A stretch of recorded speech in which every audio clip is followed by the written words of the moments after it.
An Albany high school teacher is facing disciplinary action after a controversial assignment. The longtime teacher told students to think like a Nazi and write a convincing essay blaming Jews for the problems in Nazi-era Germany. Dan Bazil has our top story live from outside Albany High. Good evening, Dan.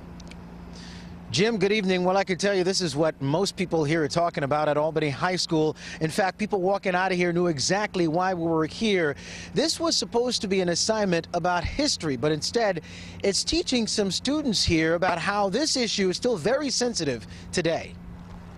Quionna Edwards was headed to class this morning at Albany High School without her assignment about Nazi-era Germany. It's wrong, and I can't pretend I'm a Nazi, especially, that's weird. It's not worth it. I don't care if I get a 0 or not. She was among many students in English class at the school who were asked last week to convince the teacher about their loyalty to the Nazis. The students were told to write a convincing essay using rationale from government propaganda and make a persuasive argument that Jews are evil. The students did not have a choice in their position. They were told they must argue on the side of the Third Reich.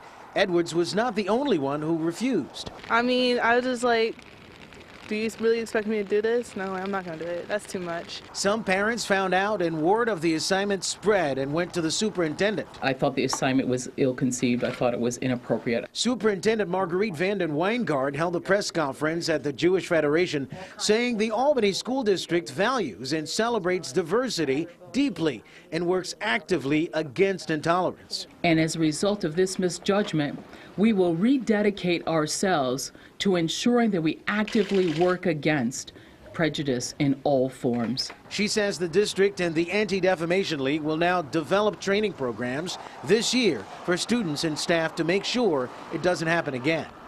We expect teachers to have good judgment, and in this case, it was misconceived.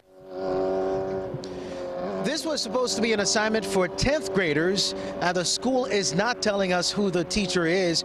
The superintendent says he or she will be facing some sort of disciplinary action, ranging from either a letter of reprimand to termination, possibly. Jim? Thanks very much, Dan. Before the Holocaust, there were 9.5 million Jews living in Europe. The Holocaust eliminated 63% of them. The largest number in Poland, where 3 million were killed. Another 1.1 million killed in the Soviet Union. And in Hungary, 596,000 Jews were killed in the Holocaust.